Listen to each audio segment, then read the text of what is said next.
even after the shoguns were dismissed and Japan began its rush to become an industrial nation through what is known as the Meiji era, but still this tendency of the priests continued and continues to this very day. And of course, the appearance of this extraordinary movement of Buddhism, a movement of Buddhism, which related itself to the Nichiren Shoshu priests, who, like every other Buddhist priest in Japan, was required to live in that way and had been doing so for hundreds of years, was the cause for the alarm and state, if you like, of the Nichiren Shoshu priesthood today. Gakkai are in their way. The Gakkai is asking for pure faith. And if they are pure, they lose great material gain. So this is an extraordinary situation. But it's important to realize the historical side, because it's not any person's fault. It's the circumstances that have created it, including, of course, the appearance of the Gakkai. So the three high priests of those days understood the importance of the Gakkai. When I say those days, I mean the days after World War II, when Mr. Toda was building the Soka Gakkai again. Nisho, Nichijun, and Nitatsu, their names were. Nitatsu was the priest before Nikken, the one who's high priest now. And they understood, in terms of their faith, the significance of the appearance of this body of people. Out of nowhere, they had appeared, just as had been predicted in the Lotus Sutra. The Bodhisattvas of the earth. Also, of course, this was followed. Their appearance when they were first founded under Mr. Makiguchi was followed very quickly by World War II, which was the most ghastly event that has ever happened in Japan's history. We've had 2 world wars. One was enough for them, because it culminated, of course, in the obliteration of all their cities except Kyoto, and the destruction of Nagasaki and Hiroshima ultimately by atomic bombs. But again, those high priests, turning to the Gosho, could see that this again had been predicted by Shakyamuni Buddha in the Lotus Sutra. He said that out of the turmoil and suffering of that age of Mappo, the beginning hundreds of years, the beginning centuries of the latter day of the law, out of that poison, what he called the great pure law would arise. And this is what happened. The great pure law was arising. Mr. Toda, through his efforts, encouraged people to spread the teachings wherever they went, and their numbers increased enormously. So let's move on now to miss out one paragraph and go on to no matter what. And this, we move from the revelation to the transmission section of this teaching. No matter what, maintain your faith as a votary of the Lotus Sutra, and forever exert yourself as Nichiren's disciple. If you are of the same mind as Nichiren, you must be a bodhisattva of the earth. And since you are a bodhisattva of the earth, there is not the slightest doubt that you have been a disciple of the Buddha from the remotest past. The Yujutsu chapter states, I have taught these people since the remotest past. There should be no discrimination among those who propagate the 5 characters of Myoho Renge Kyo in the latter day of the law, be they men or women. Were they not bodhisattvas of the earth, they could not chant the Daimoku. Big, important words. I said this begins the transmission section. In other words, Nichiren Daishonin here is training Sarenbo, training him as a disciple and the leader of the future. And of course, he's training us as well. Nichiren Daishonin repeats here that we must be, we cannot be anything else but bodhisattvas of the earth. Whether we can actually believe that or understand it, whether we like it or not, we must be, mustn't we? All children of the Buddha. And he then states categorically there must be no discrimination. No discrimination amongst those who propagate the 5 characters of Myoho Renge Kyo in the latter day of the law, be they men or women. And in this extraordinary happening with the priesthood, fundamentally what it's about is that they want power. They have actually stated clearly that they look upon themselves as superior, a different level to the ordinary lay people. Where does it say that in any teaching of Nichiren Daishonin? Nichiren Daishonin says there should be no discrimination. Even in the rules of Nichiren Shoshu, they have put in a new clause from the beginning of this year saying that making the high priest infallible is medieval. Their own Catholic Church got rid of that one a long time ago. You cannot criticize. If you criticize, whether you're a priest or a lay person, you stand to be excommunicated. It's, of course, anachronistic, but it's a fact. And now I have to tell you that the gravest slander is appearing. Much has happened in this last month. A priest brought to the Gakkai passages from a Gosho lecture given by the priest Fukuda, who was the priest who did the final last Gojukai ceremonies we had in London. This was an official lecture given to trainee priests and approved by the high priest. And in this lecture, you'll have a chance to read the actual words in the bulletin that comes out next. He states that Nikken is the true Buddha of this age, and that Nichiren Daishonin and the second high priest, Nikko Shonin, are provisional Buddhas, and that the Gosho is partial and provisional, and that the essential teachings for this age are the teachings of High Priest Nikken. Unbelievable, isn't it? But on the other hand, it makes things very clear that these people's minds and heads are totally distorted. This really is an extraordinary happening. But it makes it clear of the intention of Operation C. In other words, as one person said it to me, Nikken Shonin wanted to hijack Nichiren Shoshu and turn it into what would in a sense be his sect, because he has been maneuvering everything to be infallible and with absolute authority and power over the believers and the priests. So I'm happy to say that at the same time as all this is happening, and this lecture, by the way, that was last August, though none of us outside the head temple knew about it until this priest brought it to the Gakkai. But happily, more and more priests are now standing up. More and more anonymous letters are being written to the Gakkai by priests, encouraging the Gakkai to go on and not to give in and not to give up, and at some point they will rise up.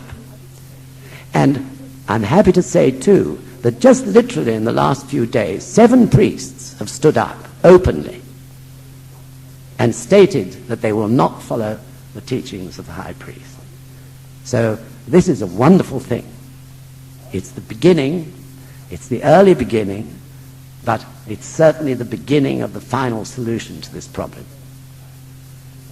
So what we're going to ask everyone to do, if they wish, there is, of course, no compulsion about it, is to sign a petition requesting the high priest to resign. And this is proposed for all over the world. And Sensei said that maybe they will be able to get something like 7 million, at least, signatures from Japan, from Japanese members, and about 1 million from overseas members. And show to Nikken at last that he hasn't got a hope. And most important of all, to show the Nichiren Shoshu priests who are not part of Nikken's faction that we're going with them and we're going to protect them and somehow pull the real Nichiren Shoshu out of this horrible situation which they found themselves in. So I really feel we can see the light at last, although what has happened is so unbelievable. So I hope you feel as I do. The news, in a sense, is staggering. But at last, it's in the open what the motivation was behind High Priest Nikken and those priests who are hand in glove with him. Okay, let's go on. Read just straight on from there. Only I, Nichiren, at first chanted Nam Myoho Renge Kyo, but then 2, 3, and 100 followed, chanting and teaching others. Likewise, propagation will unfold this way in the future. Doesn't this signify emerging from the earth? At the time of Kozen Rufu, the entire Japanese nation will chant Nam Myoho Renge Kyo, as surely as an arrow aimed at the earth cannot miss the target. So this is Nichiren Daishonin's prediction of the future of the movement for Kozen Rufu, and very inspiring it is. And don't think we're left out. He says Japan there, but a little later on in this same Gosho, he says Shakyamuni Buddha and Taho Buddha left Myoho Renge Kyo for the Japanese and all people in the future. Right? Now, let's look at our next passage, which is just a little way down the next paragraph, beginning, Taho Buddha had offered Shakyamuni. Taho Buddha, seated in the treasure tower in the air, surrounded by all other Buddhas and Bodhisattvas, nodded in agreement. What they decided upon was solely for the perpetuation of the true law throughout the latter day. Taho Buddha had offered Shakyamuni Buddha a place beside him, and when they unfurled the banner of Myoho Renge Kyo, the 2 leaders of the entire multitude made their decision together. Could there have been anything false in their decision? Their ultimate purpose in meeting was to provide a way for all of us ordinary people to attain Buddhahood. How beautifully clear, isn't it? So, despite the efforts that may be made to destroy the Soka Gakkai, no such efforts will ever succeed. Nichiren Daishonin was never destroyed. He fulfilled his mission and inscribed the Gohonzon before he died. Nothing will destroy the Soka Gakkai or Soka Gakkai International because of the profound mission that we have, and because we appeared, all of us, at this particular time in order to fulfill that mission. In Buddhism, even the devilish force of life is important. Its opposition makes us individually have to fight and win. And through that we become strong human beings and happy human beings who believe in themselves. Same applies in a collective sense. So this happening now is not by chance, of course. It is to make the bodhisattvas of the earth great and strong, so that they can take the movement of Kozen Rufu into the 21st century and win.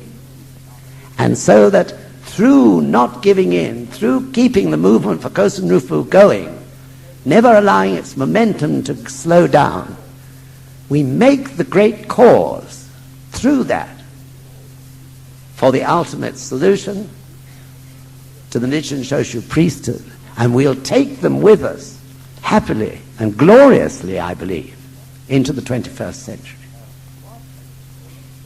So what an extraordinary mission we find ourselves with. But that is our mission. And that is what the Lotus Sutra, everyone predicted. That these appearances of the devilish force of life are bound to happen from time to time, both on an individual basis as well as a collective one. So then we go over to the third paragraph on, or fourth paragraph, I think it is. I cannot hold back my tears. I cannot hold back my tears when I think of the great persecution confronting me now, or when I think of the joy of attaining Buddhahood in the future. Birds cry, but never shed tears. I, Nichiren, do not cry, but my tears flow ceaselessly. I shed my tears not for worldly affairs, but solely for the sake of the Lotus Sutra. So indeed, they must be tears of Amrita. Tears of Amrita, tears of immortality or eternal tears, not sad, desperate tears. And tears at the state of the world, tears for the awful misleading happening that has occurred within the head temple.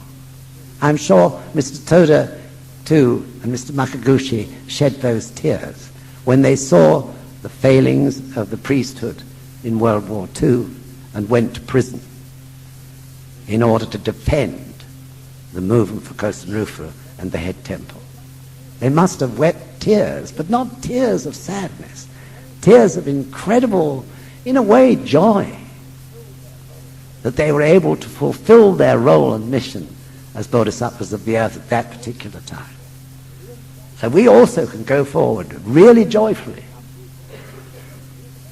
Some people have been tremendously upset and disturbed by the priesthood situation. I agree with that. It was always in the back of our minds, whatever we did. But now it's becoming very clear. We no need to worry. What we should do now is just go on. And through going on, protect the head temple until they've got the whole thing sorted out. Then one more passage before we close. It's the last paragraph. In this letter, I have written my most important teachings. Grasp their meaning and make them part of your life. Believe in the Gohonzon, the supreme object of worship in the world. Forge strong faith and receive the protection of Shakyamuni, Taoho, and all the other Buddhas. Exert yourself in the two ways of practice and study. Without practice and study, there can be no Buddhism. You must not only persevere yourself, you must also teach others. Both practice and study arise from faith. Teach others to the best of your ability, even if only a single sentence or phrase. Nam Myoho Renge Kyo, Nam Myoho Renge Kyo, with my deep respect, Nichiren. Well, this paragraph, of course, is a whole lecture in itself. But very clearly he states the three practices.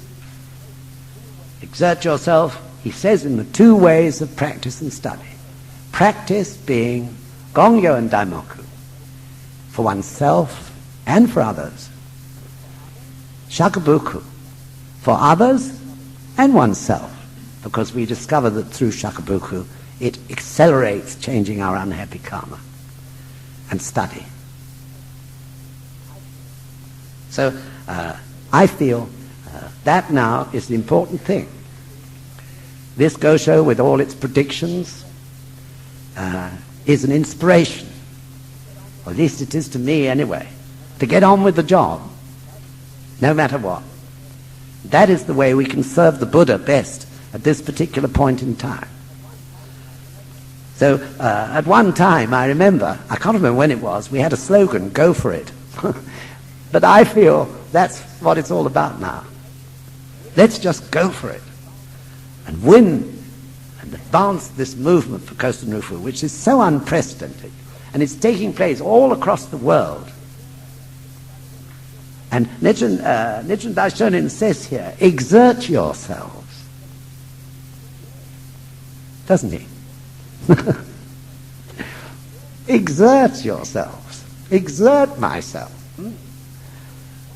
Of course we should. Whatever is there in the world that's worth doing half-heartedly? We get nothing out of it. We're just wasting our time and energy. Exert ourselves, he says. Go for it wholeheartedly. I promise you with my whole heart, this is the way to get joy out of this practice. To exert ourselves and go for it. Such joy comes from it.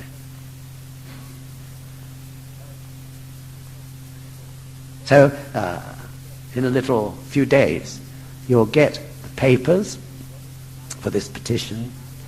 Whether you sign it or not is entirely up to you. There's no compulsion whatsoever about it. And also, in the next bulletin, you'll be able to read all these most important events which have occurred recently. So things are moving. Things, as I said, are coming to a head now. And I hope that you will all feel, like I feel, that our mission is so incredible at this time. In that sense, we can feel proud of what we're doing, proud of our unity, proud of our friendship, proud of what we're doing for the future of these great teachings, which are so necessary now for the whole world. And that, of course, is why the devilish force of life is trying to stop them being spread. So I wish you all the best, and I thank you very much for letting me speak, and I've gone over time, and I'm very sorry about that, but it's been a great experience talking to you all. Thank you very much indeed. Thank you very much. Thank you very much.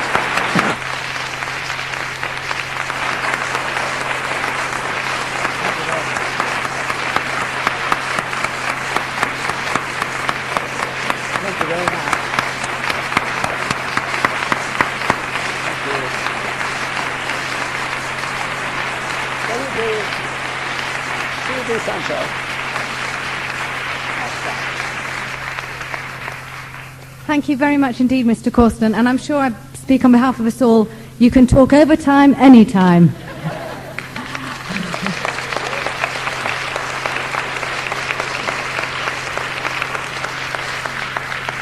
So now we're going to have divisional meetings. I've got my timing sorted out, you'll be glad to know. And we'll be having divisional meetings. The men and women's division will be having a meeting together in here, and the youth division will be together downstairs. And the meetings will be a good half an hour, so I'm sure we can create maximum value in that time. And then at 3:15, we'll be having our tea and coffee. And then back here at 4 o'clock for our headquarters entertainments. Okay, so it's now divisional meetings, men and women's up here, and youth division downstairs.